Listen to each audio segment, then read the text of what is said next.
दोस्तों कैसे हैं आप सब। अगला नंबर पाकिस्तान का हैज बिन कंफर्म्ड। अमेरिका से ही इसकी कंफर्मेशन आ गई है। कैसे, मैं आपको तफसील के साथ बताता हूं, इसके सबूत देता हूं कि अगला नंबर पाकिस्तान का आ रहा है। उन्होंने खुद ही इस बात की अनाउंसमेंट कर दी है। ईरान के बाद अगला नंबर पाकिस्तान का है। अमेरिका से ही इसकी कंफर्मेशन आ गई है, लेकिन उससे पहले आपने इस बात को तफसील के साथ पूरा सुनना है। आपको समझ आएगी कि कैसे अगला नंबर पाकिस्तान का, जिसका अब के उन्होंने बाकायदा अनाउंस भी कर दिया है। अमेरिका की इंटेलिजेंस एजेंसीज जो हैं, उनकी 18 इंटेलिजेंस एजेंसीज हैं। उनकी एक चीफ है तुलसी गबार्ड। उन्होंने पाकिस्तान समेत 5-6 मुल्कों का नाम दिया है कि वहां पर हमारी सलामती के खतरे के लिए हथियार बन रहे हैं।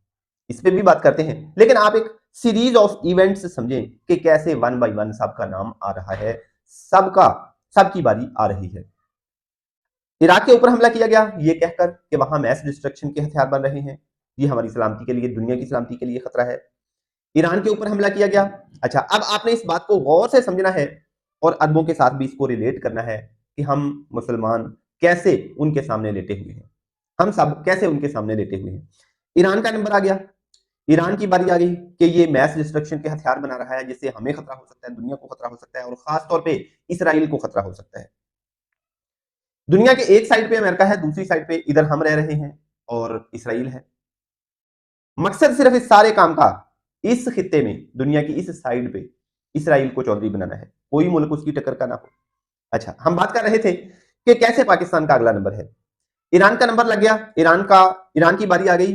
अरब सारे साथ मिले हुए हैं, इनकी अभी भी आंखें नहीं खुल रही हैं कि वो कैसे वन बाय वन सबको रिपेट में ले रहे हैं, कैसे वन बाय वन सबको कमजोर कर रहे हैं। ये उनकी एक सोची समझी पिछले 20-30 साल की साजिश है। अरब उसके साथ मिले हुए हैं, और अब आकर जबकि ईरान की जंग अभी मुकम्मल भी नहीं हुई, उन्होंने इस बात को अनाउंस कर दिया है कि पाकिस्तान समेत 5 ममालिक जो हैं, ये कोई ऐसे हथियार बना रहे हैं जिनसे हमारी सलामती को खतरा है। आप सबने दुनिया की सलामती तबाह बर्बाद कर दी, मुस्लिम ममालिक की सलामती तबाह बर्बाद कर दी, और आपको किसी मुल्क के हथियार बनाने से भी आपकी सलामती को खतरा हो जाता है। ये क्या बात हुई, ये कितनी अजीब बात है।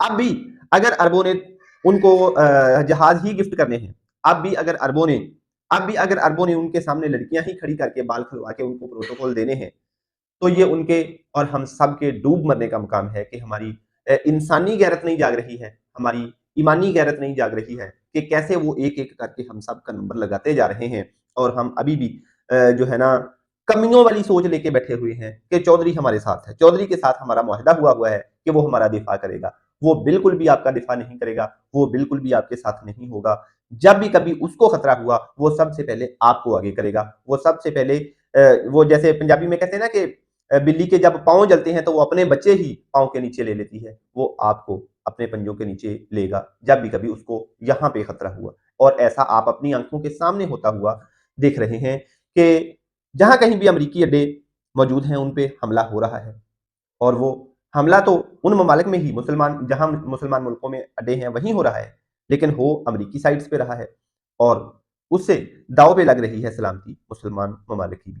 तो ये हम सबको कमजोर करने की साजिश है, आप सबको कमजोर करने की साजिश है, और फिर ये बारी बारी सबका नंबर लगना है जैसे जैसे आप कमजोर होते जाएंगे। बेपनाह दौलत के बावजूद, तेल की दौलत के बावजूद आप कमी बने, आप नीचे लगें, आप अपने हथियार तैयार ना करें, आप अपना दिफा मजबूत ना करें, तो इससे बड़ी बदकिस्मती हो कोई नहीं सकती।